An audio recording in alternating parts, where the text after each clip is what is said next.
Buenas noches, bienvenidos aquí a 678. ¿Cómo están? ¿Cómo están, compañeros? ¿Cómo está? Muy bueno, muy bien los colores que se me trajo hoy, Barone, porque estamos con un legislador del Nuevo Encuentro, que es el señor José Cruz Campagnoli, que es legislador, el director de la Oficina Anticorrupción y también presidió el Consejo Deliberante de Morón durante la gestión de Sabatella. ¿Qué tal? Buenas noches. ¿Qué tal, Campagnoli? Bienvenido. Bueno, muchas gracias. Bueno, vamos rápido. No hablemos más de nada, porque como empezamos tarde, vamos derecho a este primer informe que, bueno, lo veíamos ahí a Sabatella y vamos a ver qué estuvo pasando hoy, qué pasó hoy con la adecuación de Clarín, que siempre nos hace trampas. A ver. Clarín indignado por tener que adecuarse a la ley. Durante 2 horas expuso y contestó preguntas hoy el titular del AFSCA, Martín Sabatella. Allí explicó detalladamente las trampas del plan de adecuación del Grupo Clarín de 237 licencias. TN no pasó ni un segundo de dicha exposición y solo atinó, junto a Clarín y afines, a mentir, victimizarse y estigmatizar. Veamos. Poner a consideración del directorio el fin de la adecuación voluntaria e el inicio de la adecuación de oficio.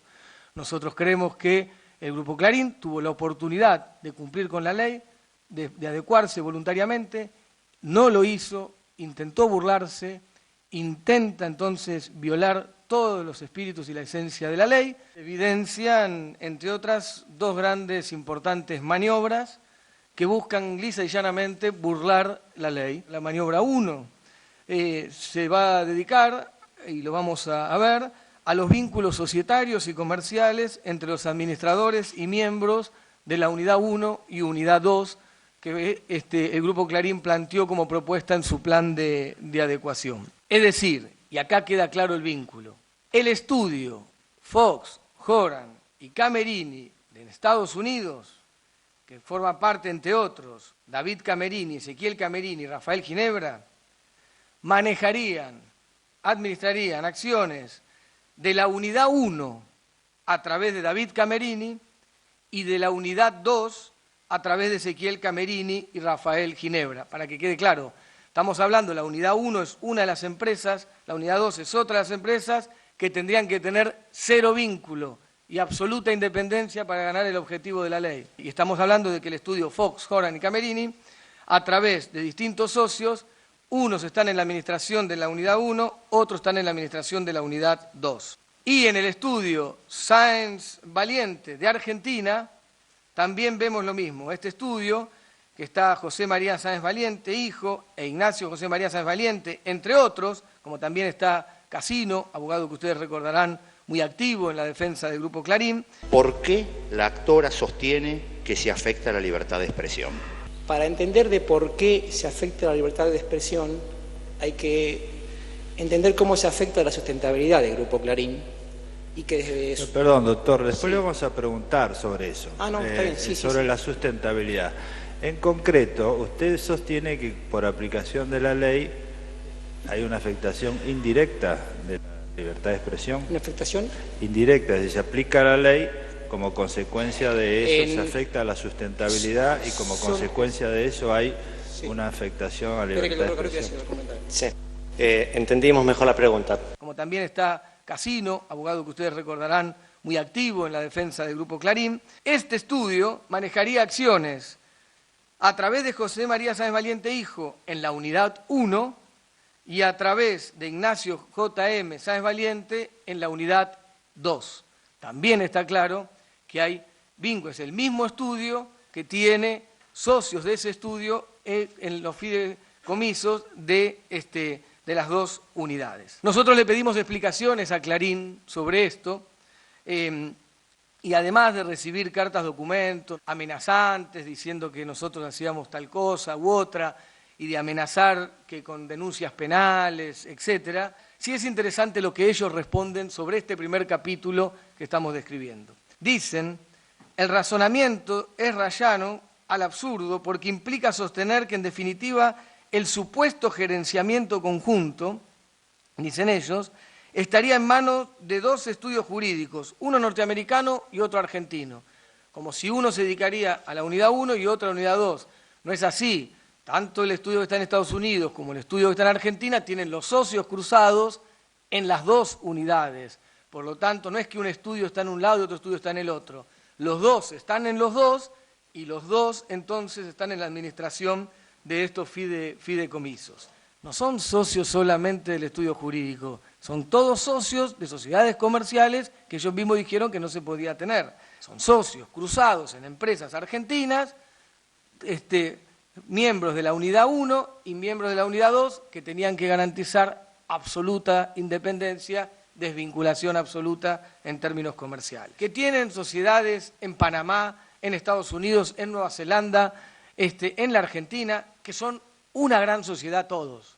Que esos son una gran sociedad que se resisten a cumplir una ley porque se resisten a cambiar su situación, porque no quieren perder su posición dominante en el mercado de la comunicación audiovisual y no quieren sostener su situación de privilegio que tanto daño le hace a la libertad de expresión, a la pluralidad, a la diversidad y a la democracia. Y la maniobra 2 es la cantidad de condicionamientos que están poniendo a los supuestos compradores, que lo que genera es que esa compra o esa venta no sea de verdad, sino que el nivel de condicionamiento es lo que hace que esa venta sea ficticia. Fíjense cuáles son los niveles de condicionamiento que le ponen a los futuros compradores. El cesionario o el comprador no podrá vender ni transferir acciones o activos durante 6, 7 u 8 años, durante 6, 7 u 8 años, según las unidades, según los casos. 6, 7 u 8 años sin poder vender, transferir ninguna de las acciones, ninguna de las empresas. Te doy esto a vos, digo que lo vendo, pero durante 6 o 7 u 8 años vos no podés disponer de nada. Conferencia de prensa de titular del AFSCA, Martín Sabatella, que quiere desguazar directamente al Grupo Clarín. Tenemos aquí un comunicado del Grupo Clarín ante un nuevo avance ilegal del gobierno nacional para apropiarse de sus medios, así se titula este comunicado del grupo. El intento del gobierno de avanzar en una arbitraria e ilegal adecuación de oficio. Sigue el comunicado del Grupo Clarín indicando que todas las manifestaciones realizadas por Sabatella son deliberadamente falsas y están desmentidas por la realidad y por la propia conducta del Estado en los últimos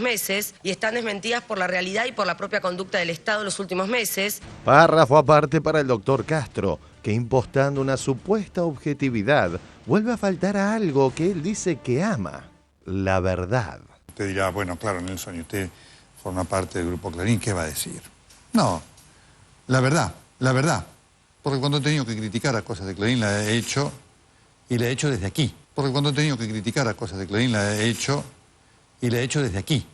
El objetivo de la ley de medios era, es y será destruir a Clarín. Para callar nuestras voces, las que usted escucha aquí en TN, todas, las que usted escucha en Canal 13, las que usted escucha en Radio Mitre. Esto ya lo dijeron varias veces y nunca pasó nada. Con la aprobación de la nueva ley de medios K, varios canales pueden desaparecer. TN es uno de ellos. TN, todos nosotros, tendremos noticias. Para callar nuestras voces, las que usted escucha aquí en TN. Ahora están yendo por lo poco que queda de prensa libre en Argentina. Quedan 5 programas de PPT. El programa termina el 8 de diciembre. El año que viene, no sé. Realmente no sé. No sé si estaremos en el aire acá o en la radio, porque no sé si habrá canal o si el canal y la radio van a estar intervenidos. Yo realmente termino el programa de hoy sin saber si el domingo que viene vamos a estar acá. No tengo idea. Más allá del 7D, lo que me preguntaba era ¿cómo será el 8D? ¿Cómo será el 8D? El 8D. ¿Estará Víctor Hugo a esta hora en Canal 13? ¿Estará 678 acá? Para callar nuestras voces, las que usted escucha en Canal 13, las que usted escucha en Radio Mitre. La presidenta está enojada con nosotros. Y esto es producto no de nosotros, sino de la realidad. A nosotros, como nos interesa la opinión de todos, no nos interesa la hegemonía. Buscamos la pluralidad. Seguiremos haciendo lo mismo que hemos hecho con todos los gobiernos, que es lo único que sabemos hacer: periodismo. Tienen una carga de impunidad histórica que les permite hacer estas cosas. Creo que hay tantos años de impunidad, tantos años de hacer lo que quieren, porque están acostumbrados no a que el Estado los regule, sino a que ellos le digan al Estado lo que tienen que hacer. Lo mismo que hemos hecho con todos los gobiernos, que es lo único que sabemos hacer. Pero bueno, si hay una característica de estos últimos años que vive la Argentina, es que las decisiones se toman donde se tienen que tomar. Las decisiones se toman en el Parlamento Nacional o en la Casa de Gobierno y no en la oficina de ningún CEO de ninguna corporación. Alejandro Alfie, del diario Clarín. A mí la duda un poco que me genera todo esto es la situación que usted señalaba respecto al tratamiento de todos los grupos con la misma vara. ¿Por qué el directorio de AFSCA no trata el plan de adecuación de Telefónica, que es el principal operador del sector infocomunicacional, aunque usted insista con que es el Grupo Clarín? Lo que es interesante, primero, que no te sorprenda nada de la cantidad de irregularidades que presentó el Grupo Clarín, porque eso estaría bueno. Yo trabajo ahí, no le voy a discutir eso, porque es el lugar de trabajo. Yo pienso otra cosa, pero no se lo voy a discutir. Más allá de cualquier otra discusión que quieras traer, la que quieras traer, de esto, de fútbol, de lo que quieras discutir, es que nada cambia, digamos, la realidad de que estamos presentando, que el principal grupo económico que tiene la principal posición dominante en la Argentina, por lo tanto que le hace el principal daño a la libertad de expresión en la Argentina, ha presentado un plan donde queda absolutamente claro que quiere burlarse de la ley, simular cumplir la ley o mentir brutalmente sobre sus vínculos societarios. Seguramente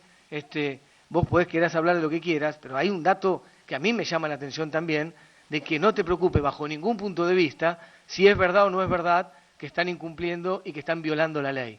Pero bueno, digamos, eso... No, yo tengo entendido que ellos el lunes presentaron una modificación para los fiduciarios, pero como yo trabajo ahí, preferiría que usted me obvie esa parte y entonces pueda ir a lo que es algo más general. ¿Por qué? Pero vos sos periodista.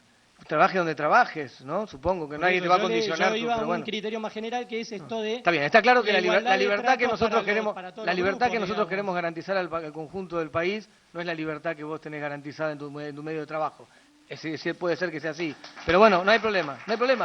Vos entiendo que no puedas preguntar cosas, no te preocupes. Sí, yo le puedo preguntar. No te preocupes. Digamos, acá me quieren sacar el micrófono, así que si quiere hablamos media hora, yo no tengo ningún inconveniente. No te preocupes. No, pero por supuesto, yo no tengo ningún inconveniente en hablar la conferencia de prensa la hacemos... Espera. Me especializo en este tema y le pido que no me falte Pero la conferencia de prensa la hacemos nosotros, no pero vos. Es feo que a un empleado, una empresa que ustedes quieren adecuar de oficio, le falte respeto. No te estoy faltando respeto, te digo que al revés, te estoy dando la posibilidad de que no me quieras preguntar nada del Grupo Clarín, porque lo que vos expresabas. Pero si yo se lo dije y me faltó respeto. No, pero no te preocupes, no hay ningún problema. Lo que sí, vamos a compartir la conferencia entre todos, el micrófono. Por eso le pregunté por qué no adecuan a Telefónica. Ahora te contesto. Primera cuestión ante esto. Esa es la única pregunta que le hice.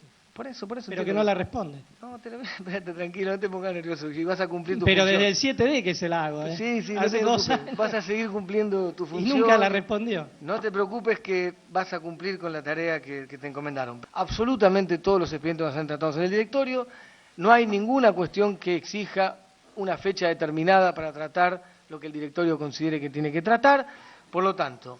En el caso de Telefe se va a tratar, en el caso de Prisa se va a tratar, en el caso de Moneta se va a tratar. No es un dato menor que de 40 expedientes se hayan tratado ya 37. Se trataron todos los otros expedientes también. Y vos podés decir, por ejemplo, competidores de ustedes, competidores de la empresa que vos trabajás, se trataron antes que vos, antes que el de ustedes. Y uno podría decir, entonces eso te genera ventaja. Porque hay competidores de ustedes muy fuertes que se trataron antes. El que más lesiona la libertad, el que más lesiona la pluralidad y por lo tanto el que más lesiona la democracia de los argentinos, quien se resistió a que salga la ley, quien quiso que la ley no se iba a aplicar y que ahora quiere, como la ley es constitucional, burlarse de la misma. Eso es grave para la democracia y este organismo que tiene la responsabilidad de garantizar la libertad de expresión tiene que ocuparse primero de lo que es más grave para la democracia.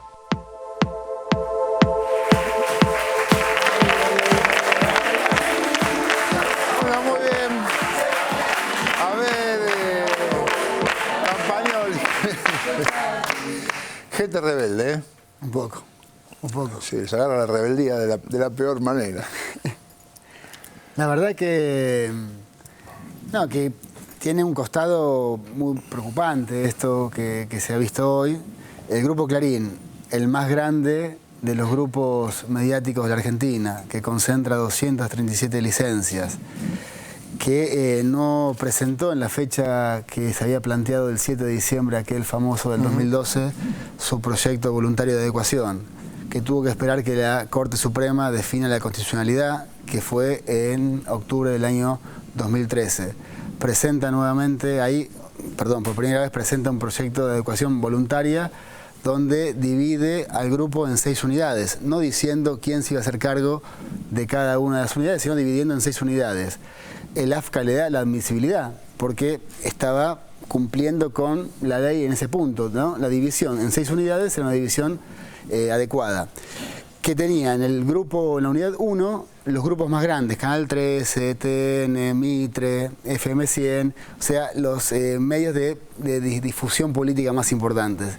En el grupo 2, la unidad 2, las 24 licencias de cablevisión más importantes, o sea, la fuente económica de financiamiento. Ajá. Y en las otras 4 unidades, otro tipo de licencias.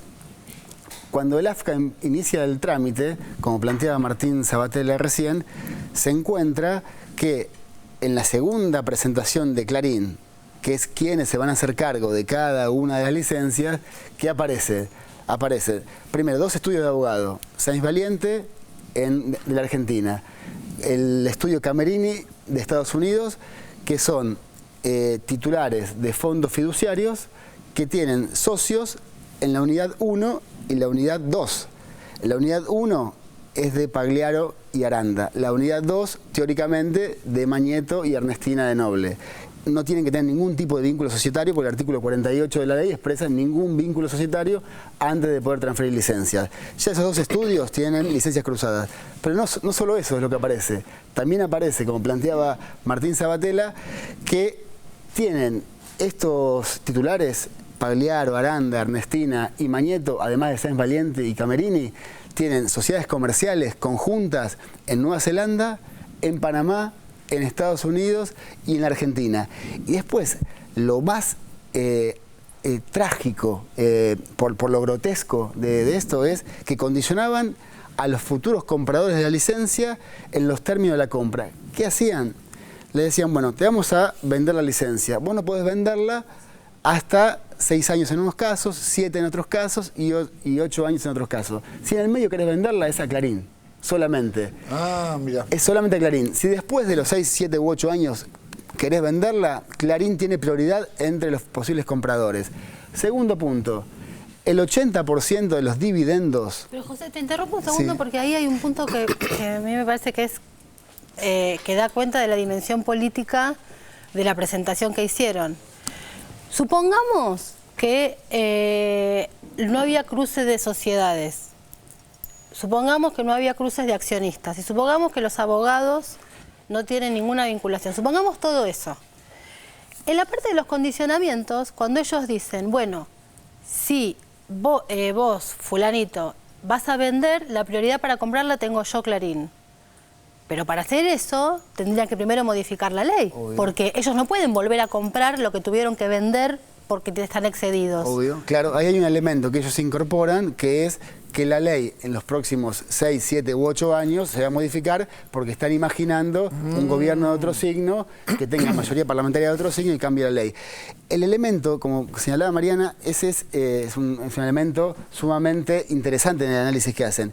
Pero el tema de lo grosero en este planteo, diciendo el 80% de los dividendos por publicidad que la licencia que te vendí y vos tenés, me la tenés que dar a mí, al Grupo Clarín, y si no llegás en ese 80% de facturación a tener 6 millones de pesos por mes durante 10 años, igual tenés que pagarme 6 millones de pesos por mes durante 10 años en concepto de dividendo. Y un elemento más. Esto es un alquiler. Es una barbaridad. Forma de vender esa. Un elemento más. En el caso de las señales, los contenidos de las señales se las tiene que proveer Artear, que es titular del Grupo 1. Además le dan por acuerdo los contenidos que tienen que difundir esas señales. Por eso es una burla. ¿Y esto qué tiene? No es que Perdón, no hay es un mucha... delito. Bueno, mañana... Me gustan las palabras, ¿sabes? Yo tengo la obligación. Es decir, es cierto que eso implica una alteración de la ley, un engaño, un acomodamiento, una ventaja, todo lo que vos quieras. Pero en realidad, yo desde mi lugar de ciudadano digo, ¿por qué no cumple con la ley y por qué hace trampas? Es un delito. Sí, claramente. En primer lugar, es una burla a la ley, una burla a la democracia.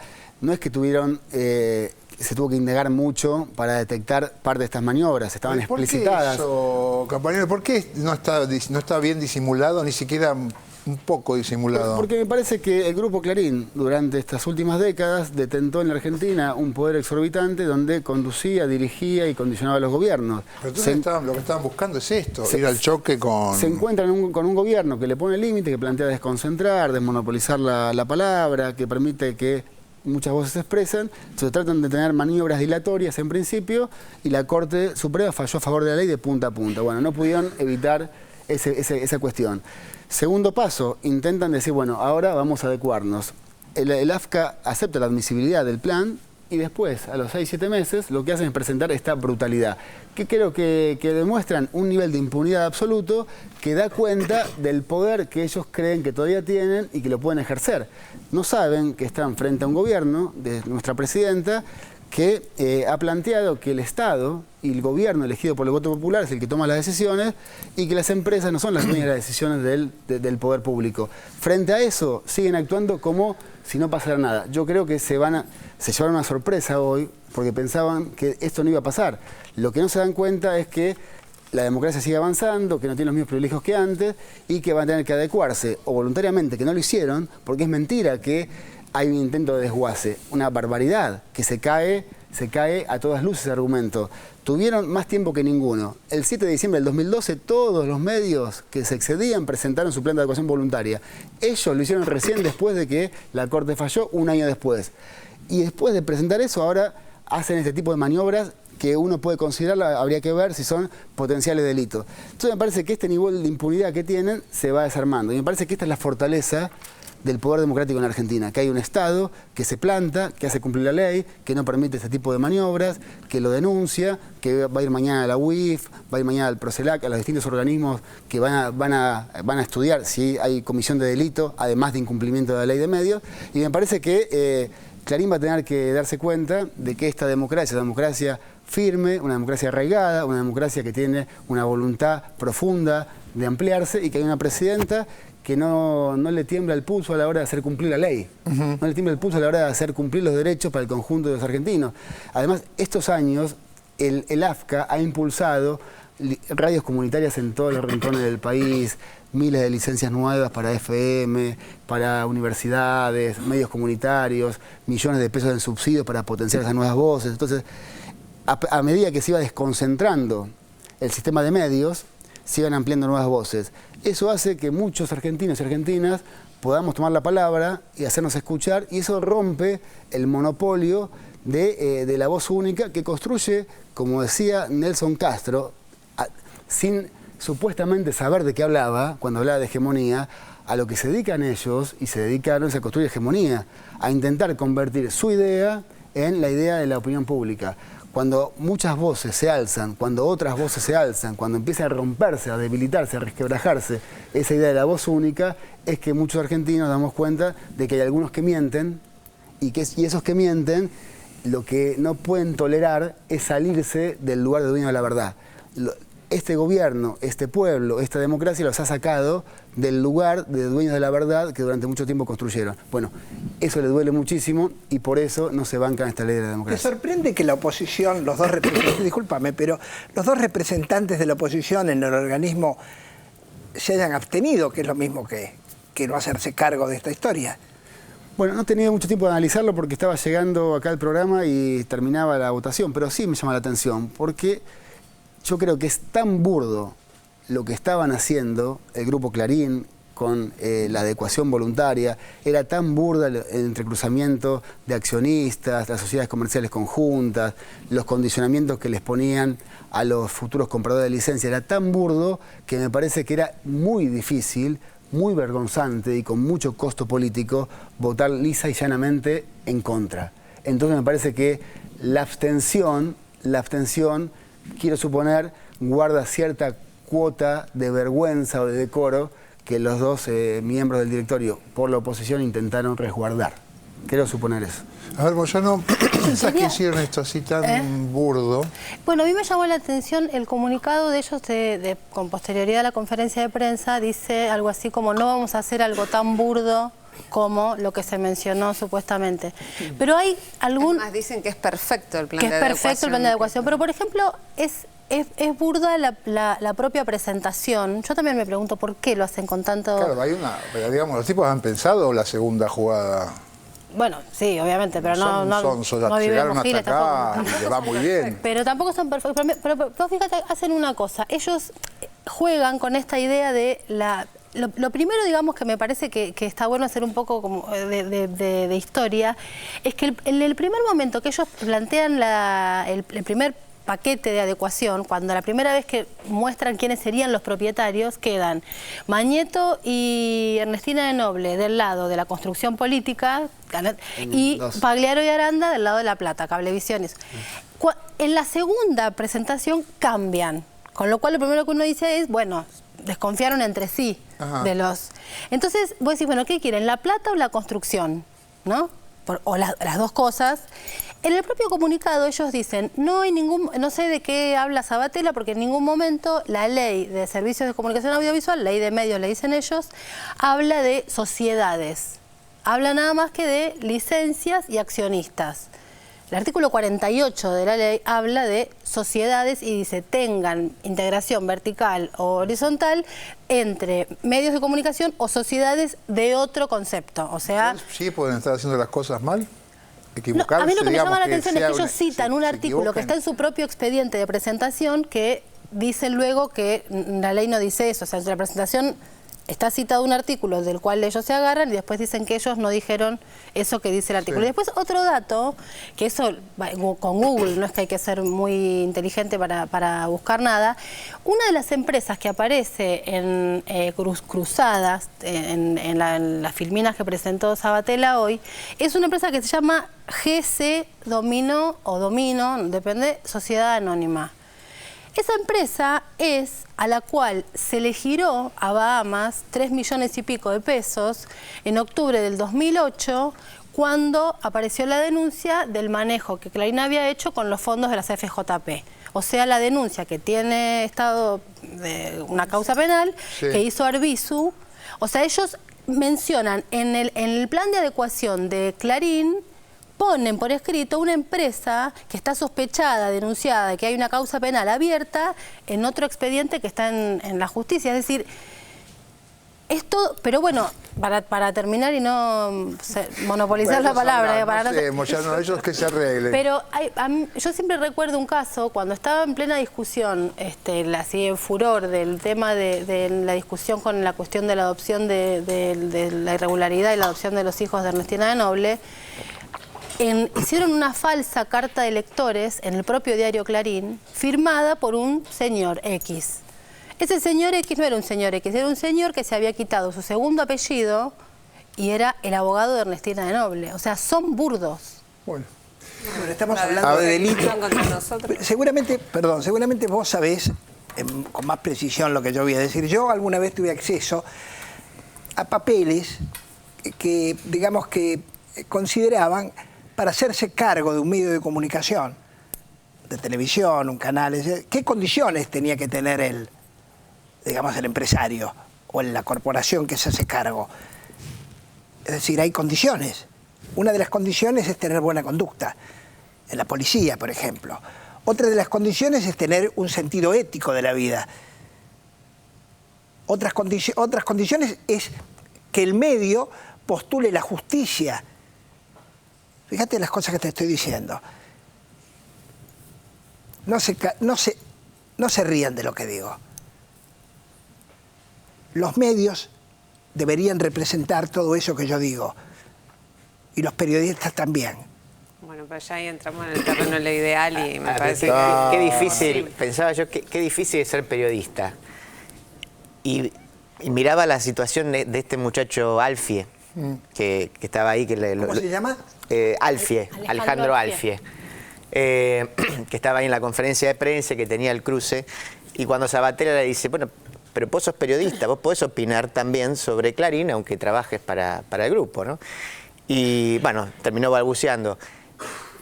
Digo, es difícil ser periodista porque si seguimos la definición clásica de periodista, que es ser crítico del poder, y hoy, como 1000 veces hemos hablado acá, el poder ya no está en los gobiernos, sino que está en las corporaciones, en realidad las corporaciones económicas que son dueñas de los medios.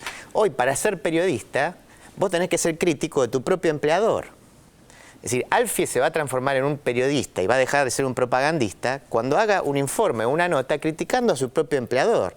Cuando tenga las agallas de decir, quizás públicamente, que está en desacuerdo con la presentación que ha hecho Clarín. Pero está difícil tener agallas. Por eso digo que es difícil, por eso digo que es difícil ser periodista. Claro. Sí, sí, por eso digo que es difícil, ¿no? ¿Qué dice Beiras? A mí me parece que la verdad que esto es una demostración más. Cada vez que veo estos manejos del Grupo Clarín me acuerdo de la entrevista que le hizo el Grupo Clarín en su momento a Chabrán, cuando le preguntaron a Chabrán qué era el poder, y Chabrán dijo: el poder es impunidad. Y creo que esto es la demostración cabal de eso. Creo que lo que ha hecho evidentemente el Grupo Clarín desde la sanción de la ley, hace 5 años que se sancionó la ley y se va a cumplir 1 año de la constitucionalidad dictada por la Corte Suprema, y estamos todavía tratando de que este grupo se adecue a una ley que en realidad lo que establece como límite máximo es un 35% del mercado audiovisual, digamos, que no es una ley que te esté limitando la posibilidad 5%, al 5%. No, te pone ese límite, y para llegar a ese límite se tiene que dividir en 6. Y encima hacen esto para no dividirse. Entonces, me parece que... Repetir el número, que es interesante. El 35% es el límite claro. que pone, el piso, digamos. Claro. El piso y el techo que establece la ley, el techo de la Ley de Servicios de Comunicación Audiovisual. No es un techo del 5%, ¿no? Te da casi un tercio, más de un tercio del mercado, se puede decir. Entonces, la verdad que lo que te está demostrando, bueno, eso sí es hegemonía. Lo que quieren es hegemonía, no quieren un reparto democrático y simétrico de lo que es el derecho a la comunicación. Pero me parece que lo realmente impresionante es este poder que siguen teniendo, porque ellos en este comunicado que sacaron previo a la decisión del directorio, no bien conocido las declaraciones de Sabatella, fue advertir nuevamente que van a ir a la justicia, y lo que quieren y no soportan más es el tiempo del mandato de Cristina Fernández de Kirchner. Digamos, ganaron hasta ahora 5 años, y bueno, les queda 1 año más, y no sé con qué artilugios intentan llegar hasta ese límite, pero me parece que apuestan a eso, ¿no? Es tan burdo esto que es difícil que un juez, no sé cuál será la medida legal a la cual quieran apelar para eso, pero la verdad que no van a... Y mañana lo que van a decir, qué sé yo, si TN va a desaparecer, imagínense lo que van a decir mañana. Oh, desgracias horribles. Sí, compañero, decime. Sí, 2 cosas. La primera, comparto con Nora, el 35% de límite que pone la Ley de Servicios de Comunicación Audiovisual a cada medio es un límite que económicamente no es limitativo de ninguna rentabilidad que permite el desarrollo de los medios. Sí es limitativo para que haya un gran monopolio que pueda condicionar gobiernos. Entonces, la ecuación de ellos cierra exclusivamente si tienen la capacidad mediática suficiente para condicionar a la opinión pública y a partir de ahí condicionar al gobierno.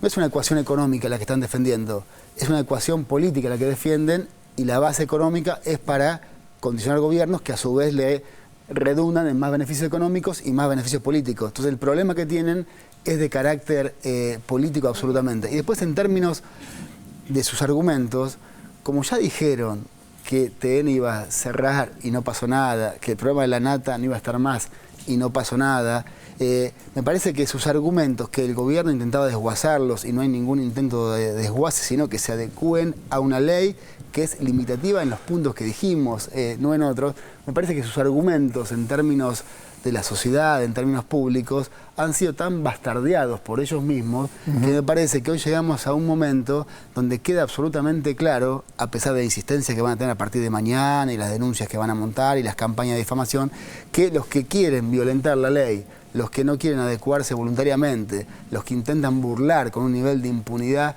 pocas veces visto en democracia, son ellos, y que hay un gobierno que lo que intenta es que haya más voces y ni más ni menos cumplir con una ley que fue votada, como decía Nora, hace 5 años por el Parlamento, por distintos bloques oficialistas y opositores, con un consenso pocas veces visto, y este grupo intenta resistirse no a una ley en sí misma, a través de esa ley a la democracia, que es lo que ellos no toleran, porque en una democracia ampliada y no restrictiva tienen menos capacidad de maniobra. Pero sabes que también me parece importante destacar una cosa que dijo Sabatella, y es que esto no la adecuación de oficio no implica la estatización. Implica simplemente que esto se licite, entonces se venda con un criterio realmente democrático que suponga adecuarse a la ley. Es decir, que no haya estos intereses cruzados, estos testaferros poco disimulados, ¿no? Sí. Que es de definitiva lo que trataron de hacer. Tengo que ir a otro informe porque Clarín mandó a Nueva York a uno de sus representantes, a su pollo, para hablar con los buitres. Puede hacer que adivinen los buitres, a ver.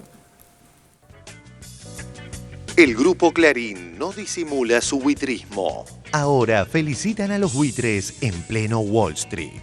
Como si publicar las solicitadas de los buitres no alcanzara. Ahora Clarín manda a sus operadores con la intención de blanquearle la imagen al corazón del sistema financiero mundial.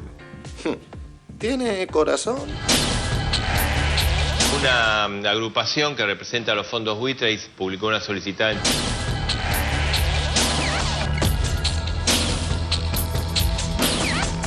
¿Cómo es posible que se diga, no, yo no voy a cumplir porque mi legislación me lo prohíbe? La sentencia de alguna manera se tiene que cumplir. Griesa, Argentina no me da confianza.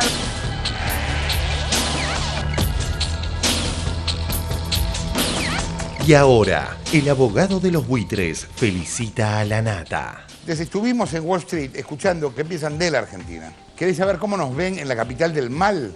Robert Cohen es la primera vez que habla y es abogado del principal acreedor de la Argentina, o sea, la gente de Paul Singer. We find serious money. And in this case, thanks in part to the work that you have done,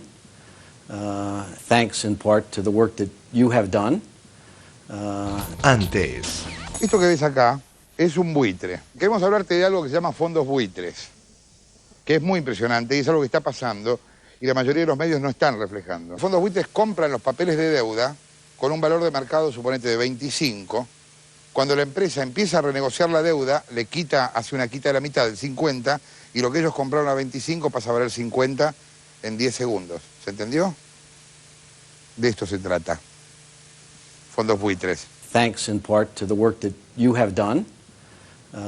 Para terminar, usted tiene del otro lado de la cámara a la Argentina, que es un país del tercer mundo, con altos niveles de pobreza, etcétera, que dice que ustedes son terroristas y que están participando en un plan contra el país.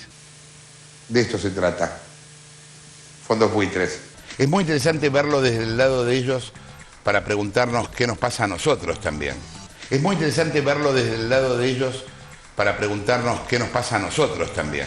Claro, ellos no entienden si tenemos una devoción por el default, por ejemplo, ¿no? Claro, ellos no entienden si tenemos una devoción por el default, por ejemplo, ¿no? Claro, no entienden si... Usemos a tus jueces, ok, firma acá, ¿cómo no? Y después que el juez dice no, no, andate a la mierda, ¿cómo? Yo firmo para que vos para ganarte, boludo, no para que me gane vos. Pensemos que los boludos somos nosotros. Antes. Esos tipos también tendrían que entender que pueden perder, porque si de golpe eligieron ganar 14 por año de una manera especulativa, perjudicar a la gente a la que no le estamos pagando me importa un carajo, porque ellos nos están perjudicando a nosotros hace 200 años. O sea que no me importa nada no pagarle. Los tipos nos jugaron, perdimos, nos volvieron a jugar, volvimos a perder, nos volvieron a jugar, dijimos vamos a la corte dijo no, con ese quilombo no. Y ya está, perdimos. Entonces no entienden ahora por qué no aceptamos. Perjudicar a la gente a la que no le estamos pagando me importa un carajo. Y ya está, perdimos. Entonces no entienden ahora por qué no aceptamos. Si Argentina en los próximos días, como muchos piden y como hay mucho lobby, le paga a estos fondos buitres 1.500 millones de dólares, inmediatamente Argentina debe más o menos 500.000 millones de dólares y hipotecamos el futuro de nuestros hijos, de nuestros nietos, impagable. Producimos 10 y pedimos 100.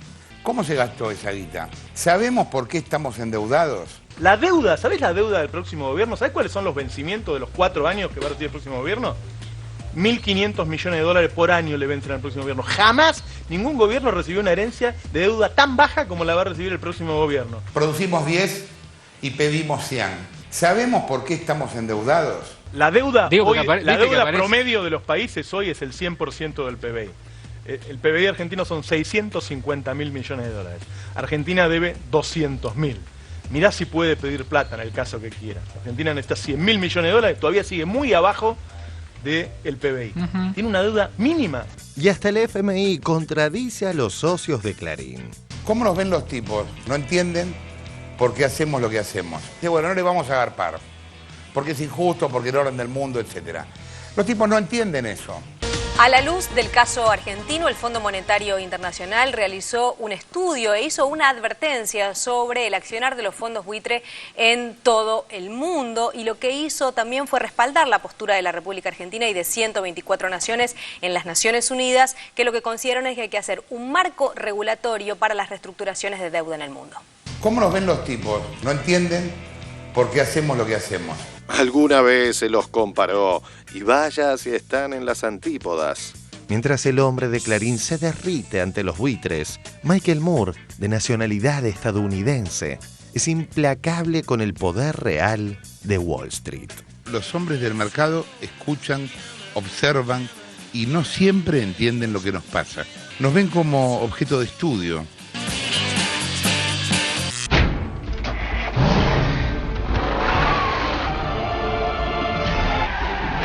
We're here to get the money back for the American people. I understand, sir, but you can't come in here. Can you just take the bag, take it up there? Absolutely not. Fill it up?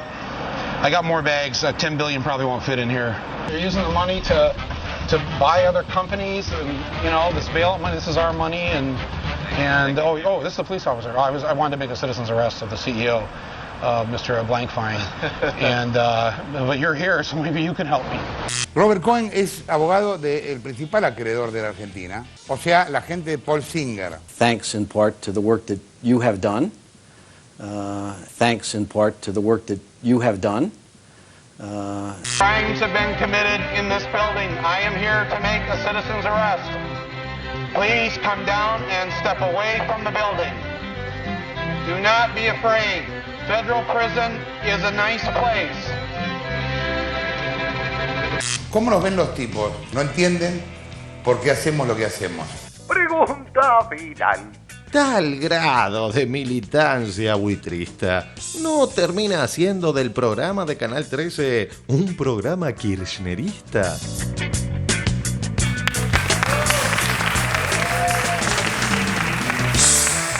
Muy buena la pregunta de nuestra producción, ¿eh? Viste que es difícil ser periodista. Qué bárbaro. Les invertís el argumento al informe anterior. Entonces, fueron a la corte, estuvieron 4 años, finalmente la corte falló, perdieron. Bueno, adecuarse a la ley. Che, pero caminar sobre las piernas no es tan difícil. Dígame, Campagnoli, ¿qué te pareció? Bueno, la verdad que la Nata, el grupo Clarín, así como algunos candidatos presidenciales, Massa, Macri, entre otros, tienen una mirada, primero de carácter antinacional.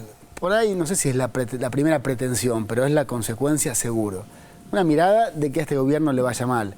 Y defienden los intereses que sea, de quienes sea, a como dé lugar, porque intentan de esa forma debilitar a este gobierno. En este caso, me parece que han cometido un grave error en su táctica política, porque se han situado en la defensa de un sector que no pudieron convertir en holdouts, porque querían sacarlos de ese término buitres y convertirlos en ese eufemismo de holdouts. Bueno, son buitres, quedó absolutamente claro. Los holdouts son otra cosa, son los que no entraron al canje, no los que demandan al Estado de esta forma. Un juez Griesa, un juez municipal de Manhattan, neoyorquino, le dice a la Argentina que tiene que pagarle 1.300 millones de dólares. Si la Argentina le paga, se abre la posibilidad de que los holdouts también litiguen. Son 18.000 millones de dólares. Se dispara la cláusula de Rufo, son cientos de miles de millones de dólares que la Argentina debería pagar y se funde la Argentina. Se funde, claramente. La sociedad, el pueblo argentino, no es tonto. Ellos piensan que están frente a un pueblo que es tonto, que no entiende, que estas cosas pasan desapercibidas. Y todo el mundo se da cuenta, todos nosotros nos damos cuenta que si pasa eso, que ellos plantean pagarle de contado a los fondos buitres, el país quiebra. Y nadie quiere que el país quiebre porque nadie quiere quedarse sin trabajo, nadie quiere quedarse en la calle, nadie quiere quedarse en una situación de imprevisibilidad. Por lo tanto, me parece que la pregunta retórica del final del informe tiene algo de sentido, porque terminan en una posición tan irracional, tan en contra del sentido común de las grandes mayorías, que pareciera ser que en ese punto quedan en un lugar casi de cierta funcionalidad, a los que pensamos que la Argentina tiene que desendeudarse, que tiene que crecer, que tiene que seguir dando trabajo. Entonces me parece un nacionalismo por el absurdo, digamos. Un nacionalismo por el absurdo, exactamente. Vamos a hacer un corte y después tenemos los actos kirchneristas que los medios grandes no muestran y las fotos que inventa Mañeto, que son muy lindas. Las vamos a ver. Ya venimos. Si querés saber cómo acceder a la moratoria previsional, presta mucha atención. Para realizar el trámite, los futuros jubilados deberán solicitar un turno en la página web de ANSES, www.anses.gov.ar, llamar al 130 o enviar un SMS al 26737. Allí deberán enviar la palabra moratoria, espacio DNI del solicitante, espacio sexo del solicitante, F si es femenino y M si es masculino. Automáticamente se le otorgará un turno para presentarse en la oficina de ANSES con toda la documentación necesaria. En ANSES se le brindará una atención personalizada con trámites simples y 100% gratuitos, porque la jubilación es un derecho y el acceso a la misma debe ser garantizado por el Estado. Con los nuevos jubilados nos beneficiamos todos. ANSES, con nuestros abuelos y con cada argentino, siempre.